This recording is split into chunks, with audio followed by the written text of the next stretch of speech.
Oke, udah bergabung bersama kita ada Pak Bejo Untung. Tadi kita udah jelaskan bahwa setelah malam 30 September 1965 itu ada berbagai tragedi kemanusiaan yang ada begitu banyak korban. Berbagai riset menyebutkan bahwa pembantaiannya menyebut sampai jutaan, dan juga ada manusia-manusia, warga-warga yang harus mengalami penahanan sewenang-wenang dan juga kerja paksa. Salah satunya adalah Pak Bejo Untung, yang juga merupakan bagian dari Presidium JSKK atau Jaringan Solidaritas Korban untuk Keadilan, yang juga merupakan bagian dari aksi Kamisan, aksi yang menuntut penutusan kasus HAM berat, termasuk kasus 65. Kemudian juga masih menjabat sebagai petinggi dari YPKP, Yayasan Penelitian Korban Pembunuhan 65. Oke, gitu ya Pak Bejo? Ya, betul. Sudah siap Pak Bejo? Apa kabar nih di masa pandemi ini? Ya, kabar baik, sehat. Semoga bisa terus menjaga kesehatan ya Pak selama pandemi ini. Udah kangen juga nih kita nggak aksi bareng nih Pak. Ya, betul. Pak Bejo kangen sama Pak Kiflan Zain nggak nih? Wah, iya nih rupanya dia ditahan sekarang saya dengar ya. Iya, lagi sakit ya. Dan ya nggak tahu juga perkembangan gugatannya seperti apa gitu. Pak Bejo, silakan mungkin bagi banyak teman-teman yang belum familiar, mungkin belum juga pernah datang ke aksi Kamisan dan belum pernah bercengkerama dengan Pak Bejo, silakan kenalin diri dulu. Pak Bejo Untung nih siapa sih sebenarnya sampai banyak dibahas sama Kiflan Zain, sama mereka yang sangat ngotot soal peristiwa 65 dan sebagainya gitu Pak. Silakan Pak. Oke. Ini saya bicara kira-kira berapa menit nih di bagian pertama ini? Nanti akan tektokan aja Pak. Saya akan melontarkan pertanyaan-pertanyaan singkat ke Bapak. Oke, yaudah. Sudah, saya mulai ya. Para pemirsa Zoom, Twitter maupun Instagram yang saya hormati, selamat malam. Saya akan mengenalkan diri, nama saya Bejo Untung. Saya termasuk korban langsung dari peristiwa tragedi genosida 1965. Dan juga saya sebagai aktivis aksi Kamisan, termasuk anggota Presidium JSKK, Jaringan Solidaritas Korban untuk Keadilan, ya, bersama Ibu Sumarse, Mbak Suciwati Munir, ya, itu awal pertama kali berdirinya JSKK.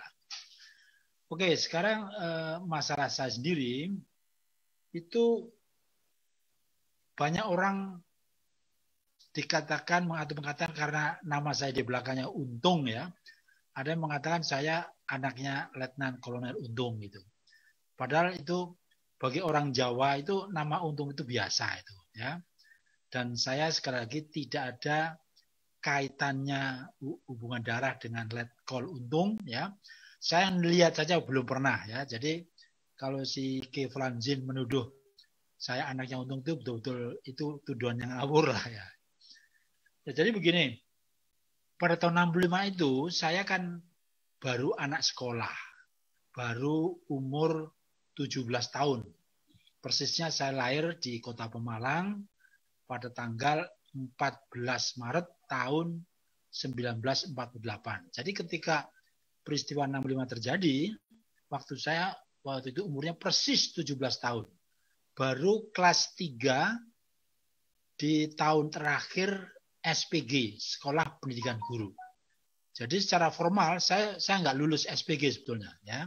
Jadi saya tidak lulus menjadi sekolah guru ya, karena sejak saat itu, sejak peristiwa gerakan 30 September, semua anak-anak anggota IPPI ya, Ikatan Pemuda Pelajar Indonesia, itu dilarang masuk, dilarang sekolah.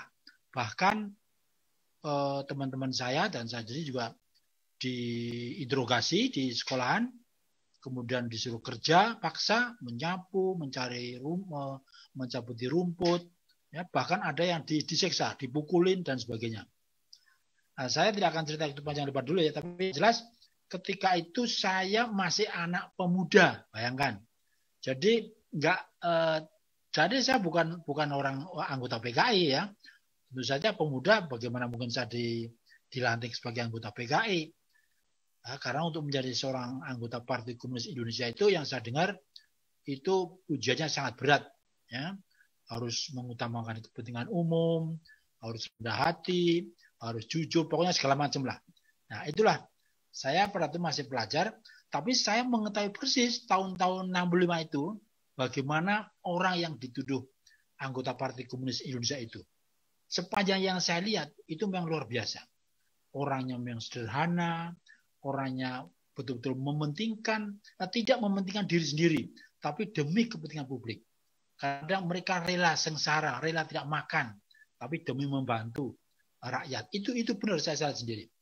Ya, tapi oke lah, itu urusan masalah PKT. Tapi yang jelas begini ya, semenjak tahun 1965, saya memang secara kebetulan saya ditahan justru 5 tahun sesudahnya. Jadi tahun 65 sampai tahun 70 saya berhasil menyelamatkan diri atau melarikan diri dari kejaran tentara di kota Pemalang. Karena saat itu saya memang tidak mau melapor dan tidak mau diperiksa di SPG dan saya menyatakan saya harus menyelamatkan diri. Nah, sepanjang penyelamatan itu ya kami harus tidur di emperan toko, tidur di taman-taman itu DKI, ya gedung-gedung di sekitar Monas itu saya pernah tidur di situ.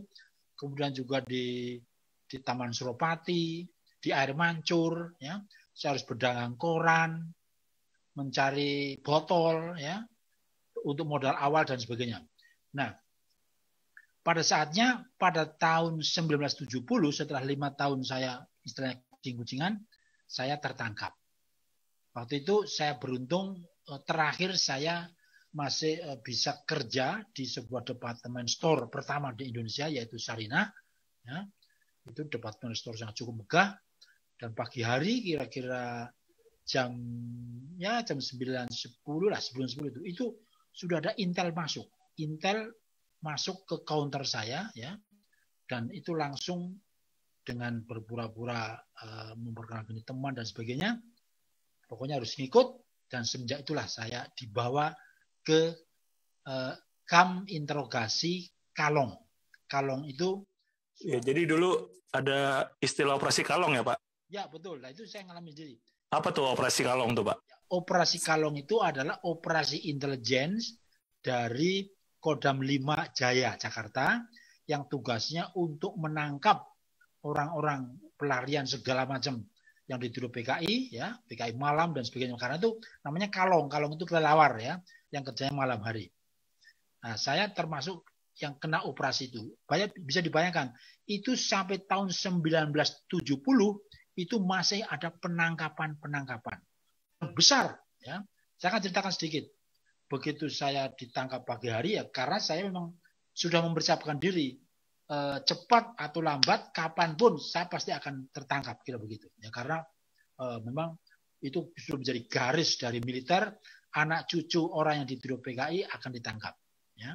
Nah, sedikit latar belakang, ayah saya sendiri memang itu aktivis buruh, ya, PGRI Non-Vak Sentral, yang sebetulnya saya tidak akan mengatakan dia seorang komunis, ya, yang penting justru dia seorang guru, ya, aktivis kaum buruh juga, dan itu di minggu pertama Oktober sudah ditangkap dan sudah ditahan, ya karena dia termasuk orang, mungkin dia orang penting, ya, dan sejak itu dia dipindahkan ke penjara Pemalang, ada juga yang dibunuh, tetapi beliau ini bisa selamat karena dia dipindahkan ke Nusa Kambangan dan akhirnya ke Bulu-Bulu. Nah, tahun-tahun itu, sebentar ya, flashback sedikit. Di kampung saya, di Pemalang, di Comal, itu banyak pembakaran rumah, bayangkan. Orang tidak ngerti apa-apa, rumah itu dikasih tanda silang begini. Ya, dikasih tanda silang, dimasukin rumah dan dibakar. Rumah saya termasuk yang dikasih tanda dan selamat tidak dibakar karena itu besar temboknya, yaitu rumah peninggalan zaman Belanda kuno, ya, yang temboknya gede gitu, sehingga tidak jadi dibakar. Nah, tetapi rumah tetangga saya, ya, itu dibakar. Rumah di sebelahnya lagi dibakar. Dan orang-orang yang dituduh aktivis pemuda rakyat, PKI, itu sudah banyak yang diculik dan disiksa, ya, disiksa dan dibunuh, hilang sampai sekarang. Oke, itu tahun 65 yang saya siksakan jadi. Nah, dalam 5 tahun itu tadi saya lupa, itu saya harus bersembunyi. Saya bersembunyi di belakang rumah, ada kebun, ada semak-semak. Saya harus membuat lubang-lubang persembunyian, ya, supaya tidak mudah dicari lah begitu. Dan itu umumnya saya beri malam hari. Ya. Jadi waktu tidur, kami tidak tidur di rumah. Dan semua orang-orang muda, anak muda begitu. Itu tahun 65. Oke, sekarang saya teruskan. Saya kemudian sampai di Kalong, ya. Dan di Kalong itu markas penyiksaan itu berupa rumah biasa yang rupanya dulunya itu bekas rumah penyewaan becak, ya, karena itu di depannya ada tanda becak dan tanda-tanda lalu lintas, ya. Nampaknya itu kepunyaan Tionghoa itu, dari model bangunannya itu rumah Tionghoa. Nah, kemudian di dalam ruangan itu saya langsung mulai pertama kali biasa itu untuk menuliskan riwayat hidup dan sebagainya, dan tibalah saatnya untuk diinterogasi. Singkat kata, saya sampai mengalami yang namanya distrom, ya. Distrom itu di jari kiri kanan saya, telunjuk itu dililit dengan kabel, ya. Kemudian itu kabel itu dihubungkan dengan generator baterai itu sebesar kayak baterai motor, dan itu diputar. Nah, rasanya itu saya mengalami itu seperti dipukul, ya. Ini ketiak saya kayak dipukul-pukul beruntun-untun, dan saya akhirnya keluar keringat dingin, ya. Dan sebelumnya saya harus melepas baju harus dilepas, ya, telanjang badan, ya. Dan tetapi akhirnya saya tidak bisa bertahan, ya, karena lemas, ya, dan oleh pukulan bertubi-tubi dari strom tadi gitu. Nah, sebetulnya saya mempertanyakan apa yang ingin dicari dari saya. Saya seorang anak muda, pelajar yang tidak ada hubungannya sama sekali dengan lubang buaya maupun gerakan-gerakan tahun 65, ya. Jadi karena itu biar bagaimana saya tidak mengerti dan tidak tahu. Nah, akhirnya saya masuk ke bagian belakang gedung itu saya melihat tapol tahanan politik itu ratusan, ya, berada di sel-sel yang sempit. Itu sebetulnya bukan sel, ya, katanya itu kamar biasa tapi diisi dengan penuh sesak. Bayangkan, kamar yang ukuran 3 meter kali 3 meter itu bisa diisi orang sampai 12-15 orang, ya. Kemudian di balai-balai di bagian belakang itu dibuat semacam kayak panggung itu, ya, dikasih papan. Nah, itu di situ untuk tempatnya tahanan politik. Nah, itu orang masuk situ tidak boleh berbicara, semuanya harus diam, ya. Bayangkan itu. Kalau ketahuan ngomong itu pasti akan ditampar dan disiksa. Ada yang disuruh push up, ya, dan tidak diberi makan. Makannya itu hanya beberapa biji beras nasi, ya, yang kotor, yang ini diterima jatah dari Salemba itu, dari penjara Salemba. Yang satu persis, rasanya sedikit, lauknya hanya, ya, kadang hanya tahu atau tempe segede ini, sekuku segini, ya. Warna kuning hanya dikasih, ya, mungkin bumbu kunyit barangkali itu. Tidak ada bumbunya, ya. Dan selama 1 tahun saya ada di Kalong itu, saya mengalami yang namanya penyakit beri-beri. Karena saya anak muda yang waktunya makannya banyak, itu tidak dikasih makan, sehingga kaki saya bengkak dan kemudian saya tidak bisa jalan, ya. Nah, seperti saya ceritakan, ketika di dalam Kalong itu setiap malam saya mendengarkan jeritan, ya, para tahanan politik yang disiksa. Ada suara meja yang gubrak begitu, kursi duar gitu, teriakan waduh menjerit dan macam. Ada yang bilang ampun dan sebagainya lah. Itu yang saya dengar selama 1 tahun. Bayangkan itu, ya. Dari 1 tahun saya ada di penjara mana tuh, penjara Kalong, di tahanan Kalong, dan saya melihat dengan mata kepala sendiri ada 2 orang yang meninggal karena bunuh diri. Dia gantung diri di WC, ya, karena mungkin tidak tahan siksaan dan mungkin penderitaan. Dan juga teman saya yang masuk ke lubang sumur, dia bunuh diri, tapi akhirnya dia tertolong, ya, oleh seorang teman yang bisa dia nggak sampai meninggal lagi. Mungkin orangnya sekarang masih hidup. Oke lah, jadi ini singkat kata, saya begitu sampai 1 tahun di Kalong, ya, kemudian saya dipindahkan ke penjara Salemba. Jadi kira-kira tahun 1971 awal ya, 71 akhir lah, saya karena Oktober masuk. Nah di Salemba itu lebih dahsyat lagi. Kalau yang di Kalong paling cuma untuk 200-an orang, di Salemba itu sampai ribuan, kayaknya 2.000 sampai 5.000 orang. Penjara Salemba yang sekarang disebut RTC ya, rumah tahanan khusus yang untuk koruptor sekarang, itu dulu semua tapol dari blok A, B, C, D sampai S, RS itu ada semua. Gitu ya.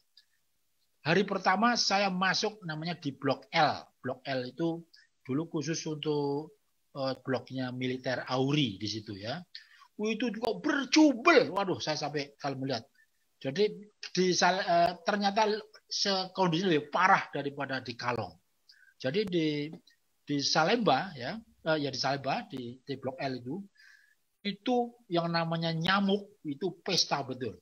Saya harus membuat kelambu atau ada kelambu dengan menggunakan itu plastik yang kita lubang-lubang pakai api gitu ya.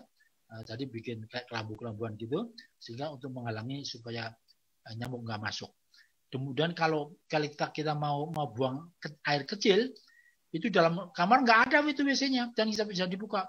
Kami harus buang air kecil ditampung di plastik itu dan plastik itu digantung di luar sel. Sama keadaannya.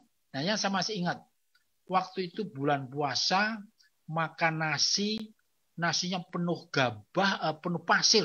Ya, nasinya hanya kecil satu ompreng itu dan saya harus menyaring, mencuci dengan air sebelumnya, dirumbang ya. Setelah pasirnya ada di bawah, baru itu nasinya kita ambil, itu bisa kita makan. Bayangkan itu. Itu selama hampir 1 tahun juga. Jadi saya di Salemba sekitar 1 tahun ya. Kemudian tiba saatnya saya dipindahkan ke penjara Tangerang. Tangerang itu dulu namanya Sub In Rehab ya. Jadi di bawahnya atau cabang dari Salemba itu ada namanya penjara Tangerang tadi. Ternyata yang namanya penjara Tangerang ya itu sebetulnya adalah kamp konsentrasi kerja paksa. Jadi kami didatangkan ke sana, kalau nggak salah rombongan pertama datang saya itu sekitar 200 orang. Saya bersama musisi kayak bangsa Bung Karatem ya. Tan Swiling juga sudah ada duluan lah gitu. Nah, itu ternyata memang untuk mengganti tapol yang sudah dipindahkan dari Tangerang, dipindahkan ke Nusa Kambangan dan akhirnya dibuang ke Pulau Buru. Jadi di Tangerang itu ada proyek pertanian tentara militer ya, yang itu sudah nggak ada tapol, kemudian diisi oleh tapol baru yang kedatangan saya di situ. Nah, bayangkan saya sudah 2 tahun tidak pernah keluar ruangan, ya tentu saja badannya masih pucat dan lemas, tapi bagi saya ini kesempatan baik untuk menghirup udara luar. Ya, jadi saya pagi hari pada hari pertama di penjara Tangerang itu semua tahanan politik saya menempati waktu itu blok C namanya, blok C. Kalau blok B itu blok KP, blok untuk orang-orang tua yang sakit-sakitan paru-paru, yang itu kurus kering, dan itu hanya tulang belulang saja. Nampaknya mereka memang sakit berat lah itu.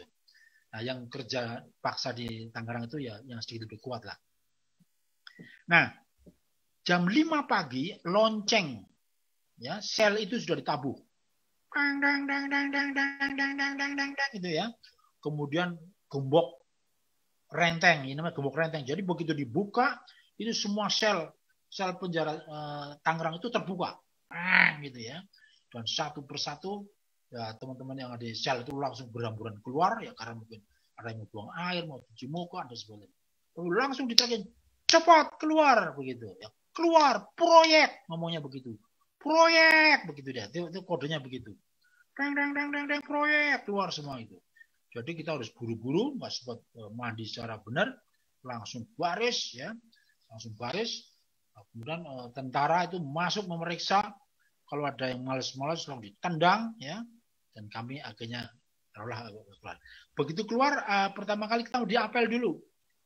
Keluar sebelum keluar sel blok, ya, itu diapel berapa orang itu, ya, baris, terus keluar dari blok, ya blok C itu masuk ke halaman tengah, kemudian masuk ke halaman lagi di gedung administrasi, kemudian keluar di halaman, dan disitulah kita dicek lagi oleh tonwal, namanya peleton pengawal, dibariskan di sepanjang jalan depan penjara itu, sepanjang kira-kira sekitar 100 meter lah, 101 ya 70 meter. Jadi memanjang dengan kita pakaian yang ala kadarnya, waktu itu pakai baju dan celana yang baju coklat, dibaris untuk jalan kaki menuju ke areal kerja paksa di areal 2 dan areal 1 yang jauhnya kira-kira 3 km dari penjara Tangerang. Sampai sini dulu sambil kita napas. Silakan dikasih komentar dulu. Oke, Pak. Pertama-tama saya mau bilang terima kasih sudah mau share hal-hal yang mungkin traumatis pasti bagi seorang Pak Bejo Untung dan para penyintas tragedi-tragedi kemanusiaan yang tadi Bapak sebutkan. Terima kasih sudah mau berbagi cerita yang penting ini, karena kita yang muda jadi sadar bahwa ya Indonesia dengan ya lip service Pancasila, kemanusiaan adil beradab, Undang-Undang Dasar 45, negara hukum dan sebagainya, ternyata menyimpan sejarah yang begitu seram gitu. Mungkin kalau teman-teman perlu referensi audiovisual, teman-teman silahkan cari film Hollywood judulnya Papillon, kalau nggak salah. Itu film soal penjara Prancis di salah satu negara koloninya, di Guyana kalau nggak salah. Dan kondisinya hampir serupa gitu. Walaupun dia bukan tahanan yang secara paksa, tapi tahanan pidana yang sudah resmi jatuh dapat hukuman dari pengadilan setempat. Jadi mereka diungsikan ke negara lain, negara koloninya Prancis, dan harus menjalani hal-hal yang Pak Bejo juga harus alami, ada penyiksaan, ada kerja paksa, dan sebagainya gitu-gitu. Kalau teman-teman punya referensi juga silahkan di-share juga di kolom komentar mungkin. Ini lumayan yang nonton Pak, ada ratusan di Instagramnya Kios Ojo Kios dan di Twitternya Aksi Kamisan. Oke, tadi Pak Bejo dari awal udah konfirmasi bahwa meskipun ya aktif berorganisasi seperti halnya yang dilakukan oleh bapak dari bapaknya Pak Bejo, ini bapaknya Pak Bejo aktif di Serikat Buruh, Pak Bejo juga aktif di organisasi-organisasi pelajar, dan mungkin itu jadi semacam ciri dari pemerintah untuk akhirnya menjadi alasan atau alibi untuk melacak serta menangkap Pak Bejo. Walaupun pada saat kejadian Pak Bejo juga rasanya waktu itu belum pernah ke Jakarta ya Pak, tahun 05 atau udah pernah Pak? Belum sama sekali, belum. Iya, jadi nggak tahu sama sekali tuh Lubang Buaya, Jakarta dan sebagainya. Jadi ya walaupun mungkin emang negara berhasil menangkap siapa pelaku pembunuhan dan sebagainya gitu-gitu, negara kan negara hukum ya nggak patut untuk akhirnya juga memproduksi kekerasan, bahkan kejahatan-kejahatan HAM, seperti halnya yang mereka tuduhkan dilakukan oleh PKI misalkan di hari itu gitu. Jika memang PKI melakukan hal itu, masa ya negara juga melakukan hal-hal sekejam mereka gitu. Bahkan ke lebih banyak warga negara, termasuk ke Pak Bejo dan juga banyak korban lainnya. Jadi Pak Bejo cerita soal gimana diburu selama 5 tahun, dan tahun 70 akhirnya lewat operasi Kalong, Pak Bejo malam-malam ditangkap dan dibawa ke satu situs namanya Rumah Tahanan Kalong di Jakarta, dan ke Salemba, kemudian kita baru masuk fase di Tangerang. Kita teruskan ya. Oke, silakan Pak Bejo cerita pengalaman selama di Tangerang dan akhirnya nanti ke Pulau Buru ya Pak? Enggak, saya nggak sampai ke Pulau Buru. Enggak ya? Oke. Jadi begitu saya sampai ke Cikokol, kamp konsentrasi kerja paksa Tangerang, ya, itu hari pertama itu terasa memang kamp konsentrasi itu baru ditinggalkan oleh Tapol sebelumnya, ya. Itu yang tadi saya ceritakan, dipindahkan ke Nusa Kambangan maupun ke Pulau Buru, karena dalam rangka juga untuk mengurangi populasi tempat penjara-penjara di Jakarta yang sudah sangat penuh, gitu. Nah, di Cikokol ya namanya itu, ya, Hari pertama saya menemukan tidak ada alat-alat pertanian yang layak ya. Apa cangkul, apa sabit itu semuanya rusak ya. Sehingga rombongan saya itu diserahin tugas untuk mencabuti rumput ya, ada rumput berduri yang menjalar-jalar, dan saya tidak menggunakan sabit, hanya tangan kosong begini untuk mencabuti. Bisa dibayangkan itu sampai berdarah-darah tangan saya itu ya, darah itu. Dan itu kami kerjakan pada hari pertama, dan seterusnya ada kemudian bertugas untuk mencari untuk menanam padi, kemudian menanam singkong, menanam pisang, kemudian merontokkan gabah dan sebagainya. Ya. Jadi kamp konsentrasi Tangerang itu terdiri dari 2 areal. Jadi areal 1 yang luasnya itu 65 hektar dan areal 2 yang lebarnya 50 hektar. Tapol yang ada di situ sekitar 200-an ya, terbagi di bermacam-macam jenis pekerjaan. Ada yang disuruh miara ayam, miara kerbau, miara kambing. Dan miara ayam itu dulu ada teman saya namanya Washington Sirait, dia miara ayam. Kemudian Tan Swiling, sudah meninggal almarhum, dia bagian miara kambing, gitu dia. Ya. Dan saya bagian merontokkan gabah, gitu dia. Nah, bayangkan kami kerja meskipun kami katakanlah di lumbung padi, tetapi tidak boleh makan hasil jerih payah kita. Kita harus berusaha mencari peluang ya, misalnya kita dengan menanam tanaman yang bisa ada ekstra makanan kayak singkong dan sebagainya, dan di dalam rangka untuk survive karena kurangnya makanan ya, saya pernah makan bekicot. Bekicot itu sejenis keong racun yang saya cari di bawah pohon pisang ya, dan juga keong ya, dan juga ular. Kemudian ini saya pernah makan, namanya tuh cindil. Cindil itu anak tikus yang warnanya merah gitu. Ketika saya sedang menggali pematang padi ya di sawah, kemudian saya temukan ada cindil, dan oleh teman-teman itu bagus katanya untuk kesehatan, saya telan saja begitu. Ada 3 biji saya masukkan, udah masuk saja. Ya, dan memang ya konon ceritanya memang jadi kuat lah gitu.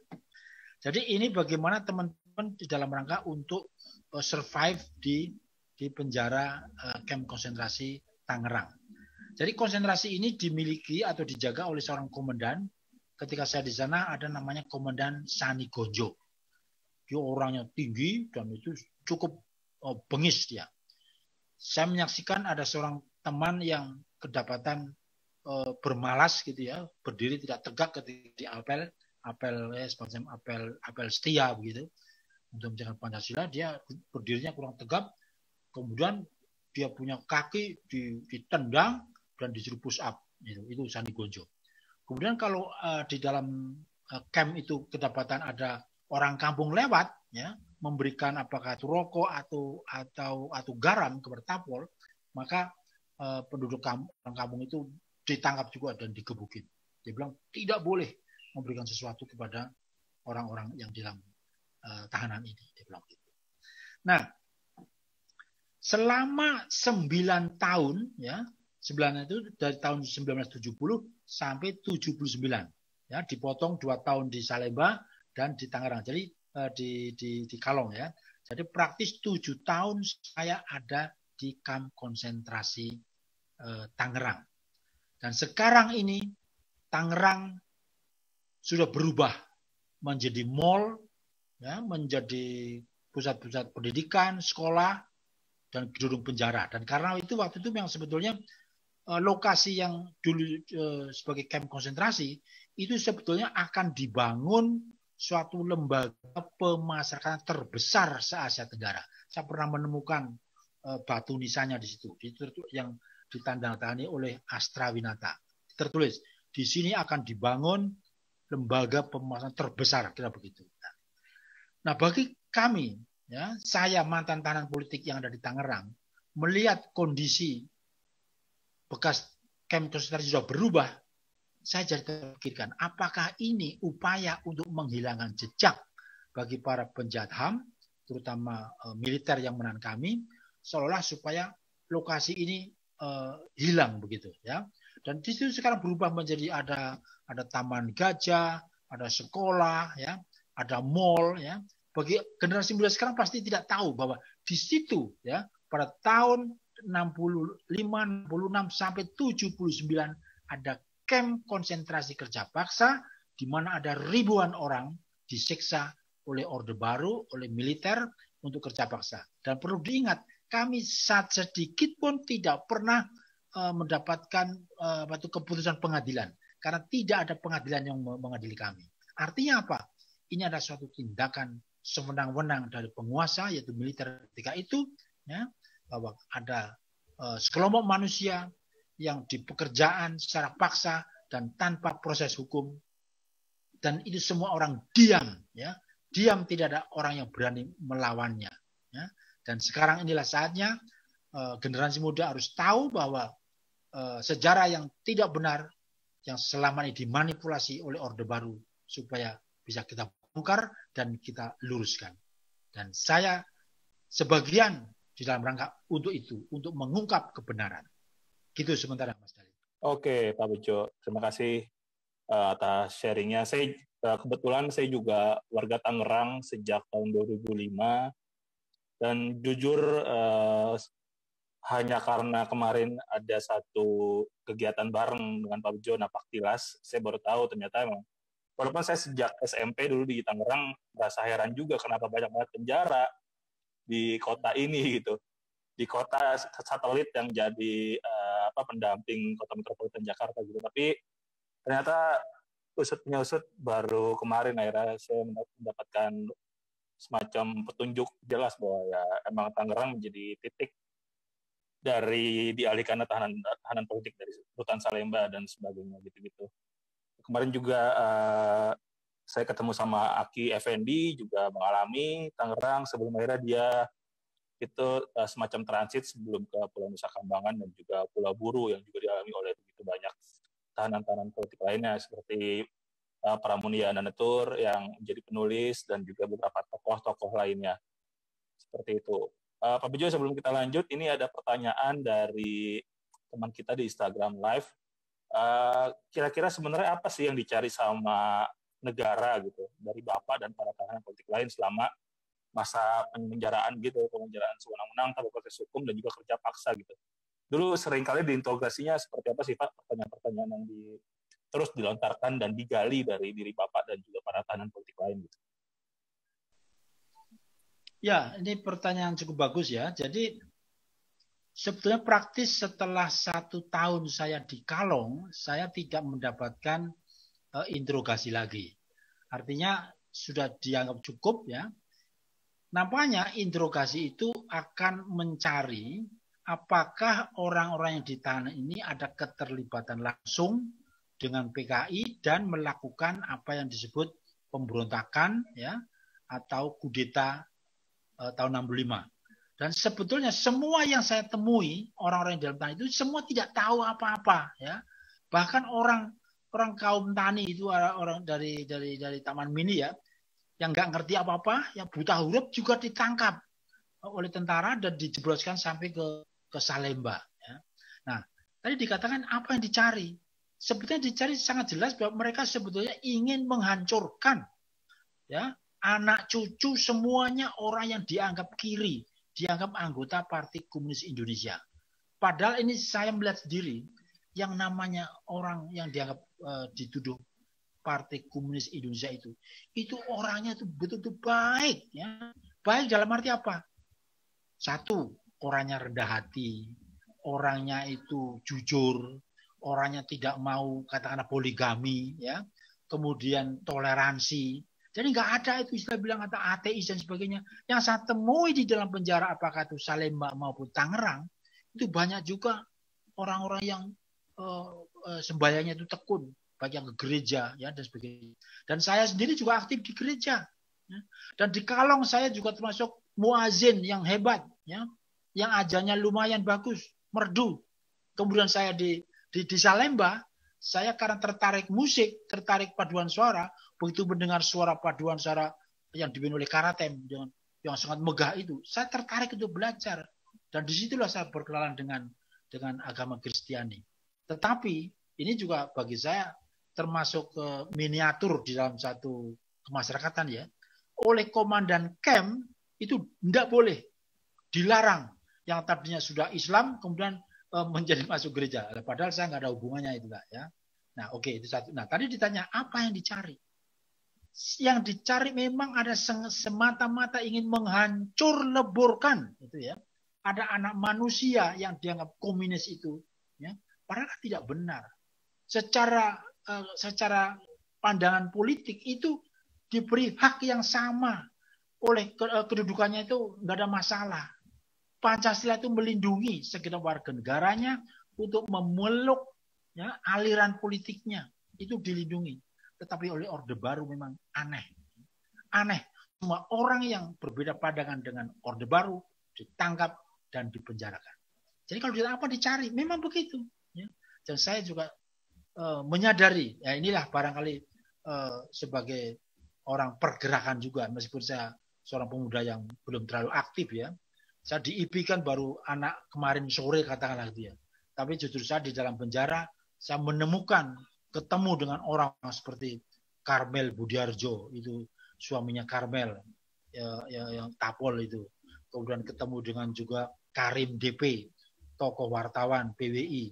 Kemudian bertemu juga Jenderal Sumarsono, bayangkan itu, yang dulu dituduh tokoh dari Prisa Madiun.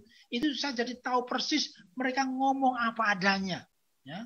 Jadi dengan demikian saya tahu persis bahwa justru orang-orang yang dituduh itu pemberontak itu nggak ada sama sekali. Justru orangnya sangat bagus, ya, baik sekali. Saya hormat kepada beliau-beliau ini. Saya ketemu juga Ahmad Sumadi yang dikatakan sebagai tokoh digulis gitu ya. Kemudian juga Barabas, itu orang Arab pintar sekali itu juga. Banyaklah itu yang nggak boleh saya sebut satu persatu. Nyoman Espendit, ya, seorang sastrawan. Putu Oka, saya juga ketemu di Salemba. Saya justru pertama kali kenal Mas Putu itu di Blok OP namanya, Blok OP, penjara Salemba itu. Saya begitu datang, saya termasuk dipelonco oleh Mas Putu ini, suruh cerita itu. Saya nggak pernah cerita, nggak ngerti saya waktu itu masih anak-anak sekolah SMA, SPG begitu. Ya. Jadi sekali lagi saya katakan bahwa orang-orang yang dituduh anggota Partai Komunis Indonesia dengan segala pengikutnya, apakah itu yang di IP, di Gerwani, di BTI, Pemuda Rakyat, Sopsi, Buruh, itu semuanya habis. Ya. Saya masih beruntung, saya masih hidup. Ya. Dan banyak teman-teman saya yang akhirnya diculik dan meninggal. Ya. Di Aceh yang saya dengar lebih parah lagi. Ya. Jadi saya saksi hidup, survivor, penyintas yang akhirnya bisa cerita apa adanya pada tahun 65 itu. Sekian Mas Heli. Oke, terima kasih Pak. Semoga menjelaskan ya teman-teman terkait konteks dan pengalaman. Dari tadi Pak Bejo sudah memaparkan apa yang dirinya dan begitu banyak orang, seperti tadi ada Putu Oka, Sunanta, dan sebagainya. Dia penulis dan cukup banyak eksperimen di bidang kesehatan juga. Nanti teman-teman juga bisa baca buku-buku karya beliau. Dan banyak yang bilang juga ya peristiwa pasca 65 adalah peristiwa penguburan budaya, intelektual, dan sebagainya. Karena juga banyak orang-orang yang lagi belajar ke luar negeri, kalau bisa pulang, bahkan kehilangan tanah airnya gitu. Ke Indonesia harus pakai visa, dan ke Indonesia juga harus sembunyi-sembunyi di masa Orde Baru gitu, karena takut dilacak dan mengalami berbagai kejahatan. Teman-teman terima kasih yang masih bergabung dan masih mengikuti obrolan kali ini. Bentar lagi akan usai, sayangnya sekitar 10 menit lagi. Dan sebagai info, Pak Bejo Untung ini terpilih sebagai penerima anugerah hak asasi manusia dari Gwangju, Korea Selatan. Bisa dijelaskan tuh Pak, apa tuh Pak award yang Bapak terima dan kenapa akhirnya pihak Gwangju dari Korea Selatan memilih Pak Bejo sebagai tokoh hak asasi manusia untuk tahun ini, tahun 2020 gitu Pak? Oh ya, Dengan ini saya akan infokan yang benar ya. Jadi tahun ini resminya sebenarnya pada bulan Mei tanggal 18 saya mendapat penghargaan namanya 2020 Gwangju Prize of Human Rights ya. Jadi gerakan Mei 18 Gwangju itu adalah suatu organisasi atau yayasan yang ingin meneruskan semangat perjuangan mahasiswa Gwangju, rakyat Gwangju ketika menjatuhkan rezim diktator Chun Doo-hwan ya. Nah, mengapa mereka kok memilih saya itu tentunya mereka yang tahu ya, tetapi yang saya merasakan sendiri apa yang saya lakukan dengan teman-teman di YPKP itu betul-betul menyentuh hati mereka. Kami melakukan motivasi bagaimana mengangkat teman-teman korban 65 supaya tetap survive, tetap optimis, berjuang ya. Dan juga melalui gerakan-gerakan antara di aksi Kamisan. Aksi Kamisan juga memiliki andil yang sangat bagus untuk memotivasi para korban untuk tidak menyerah ya.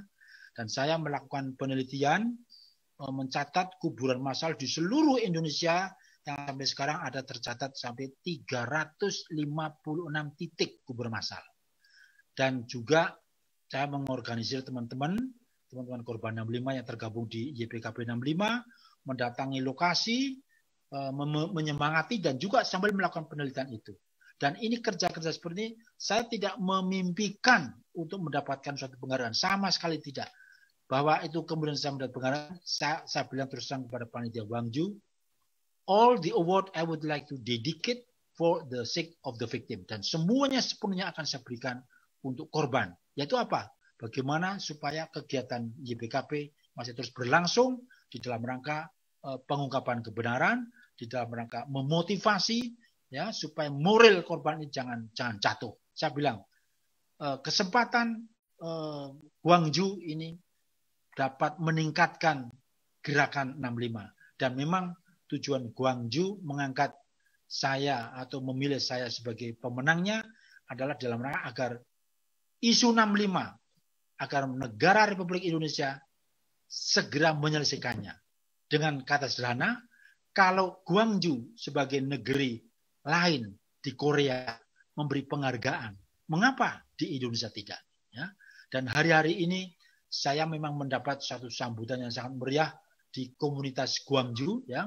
Saya dengar Gwangju akan melakukan seremoni ya, pada hari mendatang ini, dan itu memasang poster-poster saya di terowongan-terowongan subway, pintu gerbang, ya, dan juga akan menyelenggarakan konser orkestra di mana saya mengajak saya untuk main ya, karena saya juga bisa main musik, belajar piano, gitar yang sepenuhnya saya dapatkan dari belajar sendiri, bermula dari penjara, dari tahanan.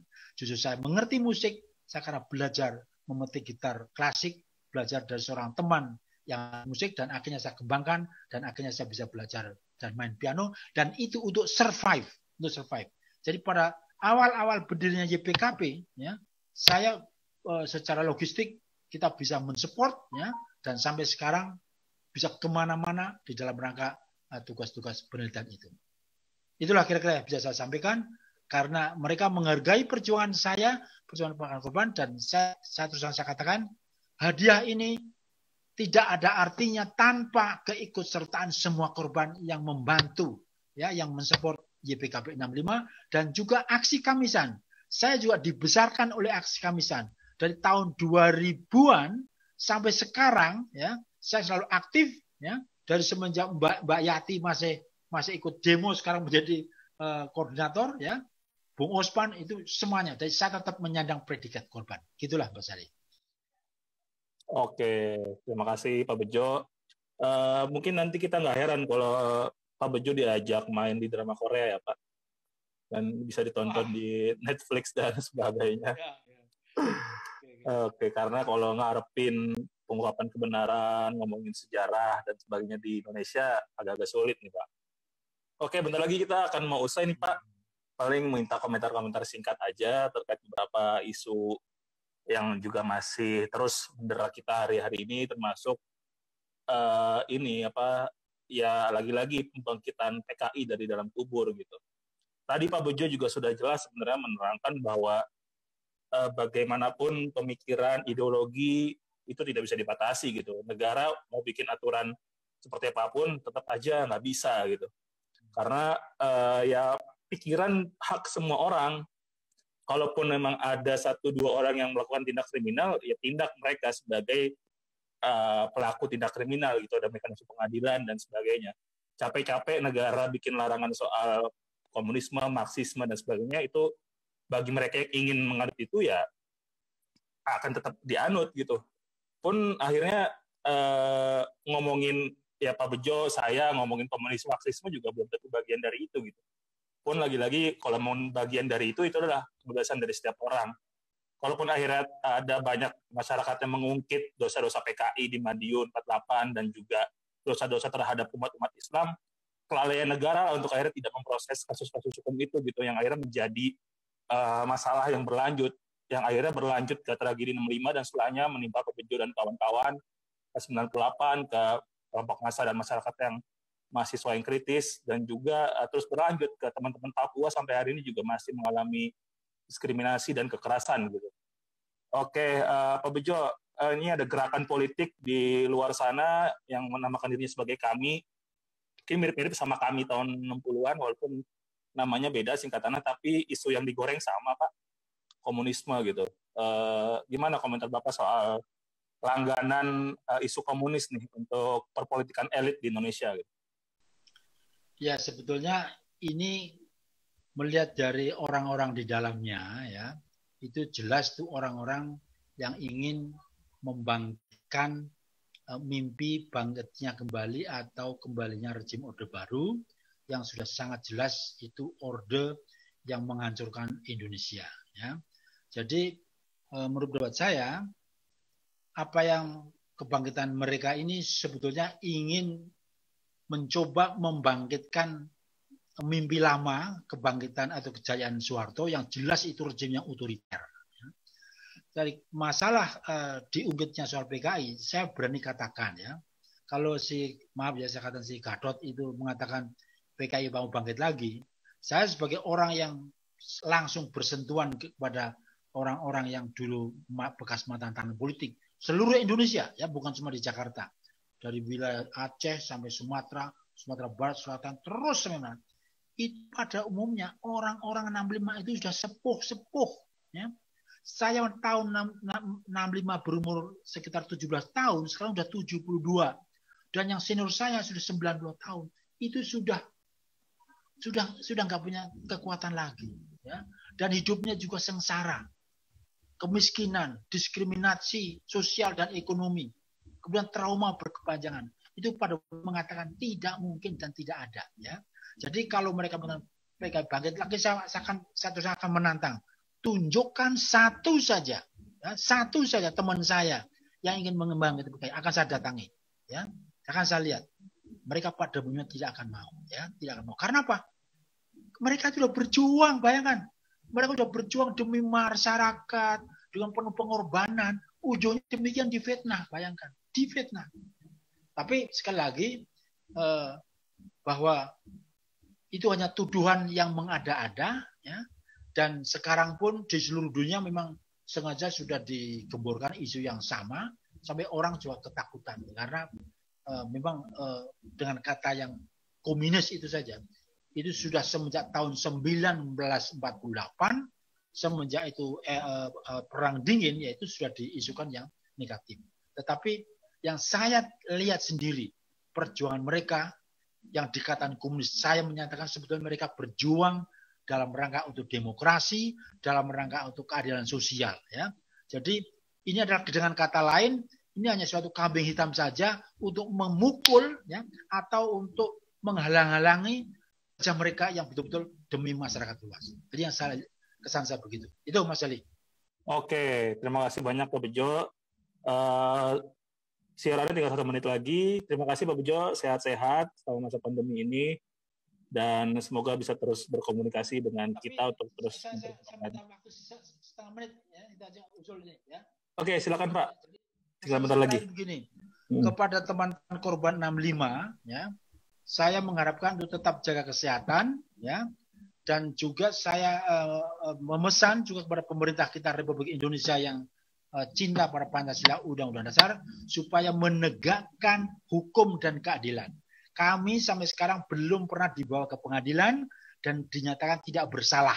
Karena itu saatnya negara dengan jujur dan rendah hati mengungkapkan penyesalannya telah melakukan kejahatan kemanusiaan pada tahun 65 yang menyengsarakan jutaan rakyat. Jadi saya minta negara bertanggung jawab dan waktunya untuk merehabilitasi kami. Itulah pesan saya.